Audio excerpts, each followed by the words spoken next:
this is the 10-minute warning.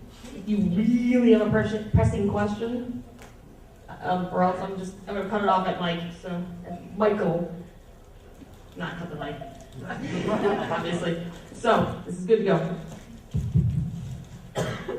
All right, good to meet you, Sue, and see you again here at TFcon, Greg. I've got a question for both of you guys. Given that you were both voice actors in the 80s at Sunbow, do you guys have any good Wally Burr stories? Someone had asked that. I think I'm going to let Greg answer this one. I will tell you that I still bow to Wally every time I see him. I bow to Wally and I bow to Gordon Hunt. And both of them, because look, I know a lot of people who are as talented or more talented than I consider myself. And I'm not undervaluing my contribution to anything I've ever done. I feel like I bring my A game every time I'm allowed to stand behind a microphone. And I don't take standing behind a microphone for granted. Anytime I'm allowed to audition, anytime I'm allowed to work, I know that means there's a lot of people who are not behind the microphone at that moment. But I did a play, this is kind of my origin story, or at least the moment that changed my life.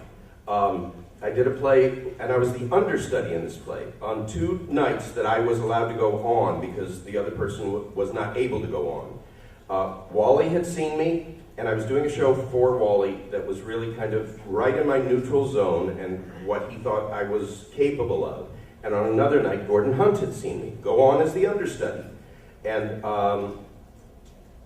both of them had taken note of my performance. Wally, I was doing this show called The Littles for, and it was kind of right in my neutral zone. It was a show called Cloud 9. Really jumping in and out of character and a lot of just vocal aerobics and physical aerobics. It was kind of crazy. Wally said, I thought I knew what you were capable of, but this opens my eyes and I'm doing these 2 shows, G.I. Joe and Transformers, and I'm going to keep you in mind for a lot of casting that I would have not kept you in mind for. That opened the door to Grimlock, it opened the door to Firefly, and Cutter, and Ripcord, and Spirit, and Skyfire, and Outback, and Long Haul. It changed my life. Gordon Hunt saw me and told the stage manager, I'm sorry if I'm talking too long, asked the stage manager to come backstage. He said he'd like to meet me. I went out. And this, honest to God, was the moment that changed everything that came after. I went out, he said, if you're as versatile as what we saw on stage tonight, we should know about you at Hanna-Barbera. And I said, I thought, if this is opportunity, I'm not letting it slip by. All of this happened in my head in a millisecond. I thought, if I say thank you, he's going to forget about this by the time he gets to his car. And I said, you know what, you've had my demo for months. If you could move it from the bottom of the pile to the top of the pile, I would love to be doing what you're doing now. And he said, geez, you got a lot of nerve, don't you? And I said, no, not usually. I really don't, but I'm not letting this moment go by. And he said, good for you, good for you.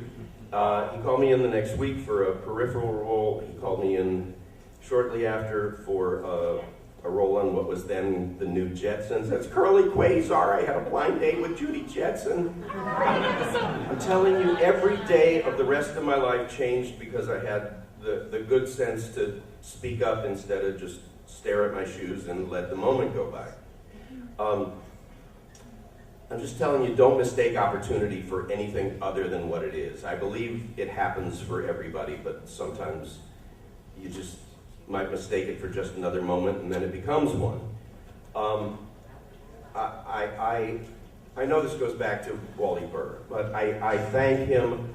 I will tell you that for all of his eccentricities, I don't think he ever went to sleep before 3 or 4 o'clock in the morning the night before a session. He was obsessive about those storyboards. He knew them inside out and backwards. Sometimes he made actors crazy because he made such demands on people, and the sessions went on very long. Part of why the Screen Actors Guild ended up shortening the sessions to 4 hours. I mean, their legislation happened to make a session contract 4 hours because our sessions were allowed to run 8 hours, so they tended to run 8 hours. A lot of people left with little or no voice because he wouldn't let it go until he was satisfied with it, and he had very, very significant There was also limit. still blood that went to the studio to the car. Yeah. Sorry, Greg, I didn't mean to. No, I'm babbling, but I think it's important because all I wanted to finish up with is the proof is in the fact that somehow, mystically, magically, and I had a drink with Aaron Archer last night, and he said, when something lasts for 30 years and goes through this many incarnations and twists and turns and generations and is still generating a life like this, and crowds like this, and conventions like this, and virtual reality becomes kind of reality in the form of gatherings like this, you just accept that every element that made it have this life is significant. So Wally was right.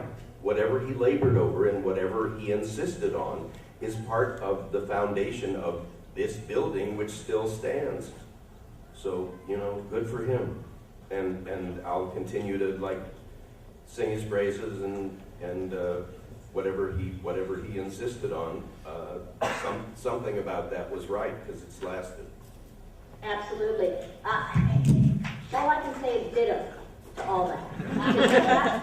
His passion for the brands that he worked on, his passion was unforgettable. And that's what I remember so much about him, is staying up till 3 in the morning working those boards and knowing what he wanted. Thank you very much. We are now at the 3-minute mark, and whoever's playing with that toy, I hear it. Put it away.